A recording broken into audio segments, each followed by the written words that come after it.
everyone. Hello.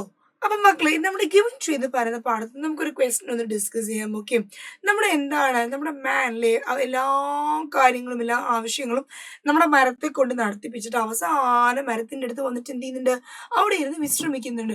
ആ വിശ്രമിക്കുന്ന സമയത്താണ് അദ്ദേഹത്തിൻ്റെ തിരിച്ചറിവ് വരുന്നത്. അദ്ദേഹം എന്തായിപ്പോയി, ഇത്തിരി കുറച്ച് എന്തായിപ്പോയി, ഓവറായിപ്പോയി എന്നുള്ളത് അല്ലേ. അതായത് ഇത്തിരി എന്തായിപ്പോയി, സെൽഫിഷ് ആയിപ്പോയി എന്നൊക്കെ ആര് ചിന്തിക്കുന്നത്, നമ്മുടെ മാൻ ചിന്തിക്കുന്നത്. അങ്ങനെ അവിടെ ഇരിക്കുന്ന സമയത്ത് അദ്ദേഹത്തിൻ്റെ തോട്ട്സ് നമ്മൾ ക്വസ്റ്റ്യൻ ചോദിച്ചാൽ നമുക്ക് എങ്ങനെ ഉത്തരം എഴുതാൻ പറ്റും? ഇവിടെ നോക്കുക. ഓ poor tree, I never understood the pain of the tree.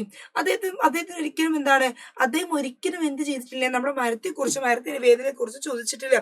ഇങ്ങനെ എപ്പോഴും വരും, ആവശ്യങ്ങൾ പറഞ്ഞിട്ട് പോകും, വാങ്ങിച്ചു പോകും എന്നല്ലാതെ ഒരിക്കൽ പോലും നമ്മുടെ മരത്തിന്റെ വേദന ചോദിച്ചിട്ടില്ല.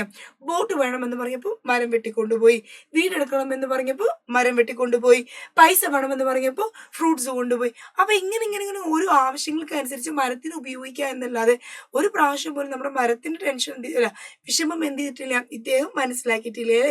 It always gave me what I asked, never asked a question, I was so selfish, my tree was my friend. അദ്ദേഹത്തിന് അവസാനമാണ് തോന്നുന്നത് എന്ത്, അയ്യോ ഈ ഒരു മരം എന്തായിരുന്നു, എൻ്റെ കൂട്ടുകാരനായിരുന്നില്ലേ. പക്ഷെ ഞാൻ എന്ത് ചെയ്തു, വല്ലാതെ മിസ്യൂസ് ചെയ്തു. ഞാൻ അത് വല്ലാതെ എന്ത് ചെയ്തിട്ടുണ്ട്, മിസ്യൂസ് ചെയ്ത് പോയിട്ടുണ്ട്. ഞാൻ ഒരിക്കലും അങ്ങനെ ചെയ്യാൻ പാടില്ലായിരുന്നു. ചെറുപ്പത്തിൽ നമ്മൾ എന്ത് ചെയ്തിട്ടുണ്ട്, ഒത്തിരി നമ്മൾ സമയം എന്ത് ചെയ്തതാണ്, നമ്മൾ സ്പെൻഡ് ചെയ്തതാണ് കൂടെ. പക്ഷെ ഒരിക്കലും ഞാൻ എന്ത് ചെയ്യാൻ പാടില്ലായിരുന്നു, എൻ്റെ ട്രീയെ ഞാനിങ്ങനെ ബുദ്ധിമുട്ടിക്കാൻ പാടില്ലായിരുന്നു. അപ്പൊ ആര് പറഞ്ഞതാണ് ഇതൊക്കെ, ആര് ചിന്തിക്കുന്നതാണ്, നമ്മുടെ ട്രീ ചിന്തിക്കുന്ന നമ്മുടെ മാൻ ചിന്തിക്കുന്ന എന്താ പറയാ പോയിന്റ്സ് ആണ്. ഇനി നമുക്ക് ഒത്തിരി ഓരോന്ന് വിശദീകരിച്ചെഴുതാം.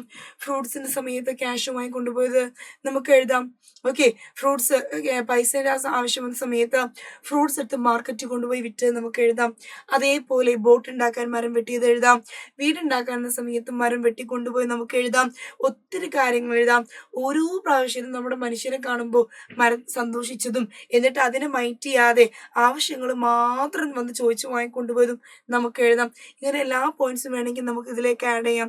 വളരെ കുഞ്ഞു ക്വസ്റ്റ്യൻ ആണ്, നമ്മുടെ പരീക്ഷയ്ക്കൊക്കെ ഉള്ള ഏറ്റവും ഇമ്പോർട്ടൻ്റ് ആയിട്ടുള്ള ഒരു ക്വസ്റ്റ്യൻ ആണ് ഇത്, തോട്ട് റൈറ്റിംഗ്. ഓക്കെ.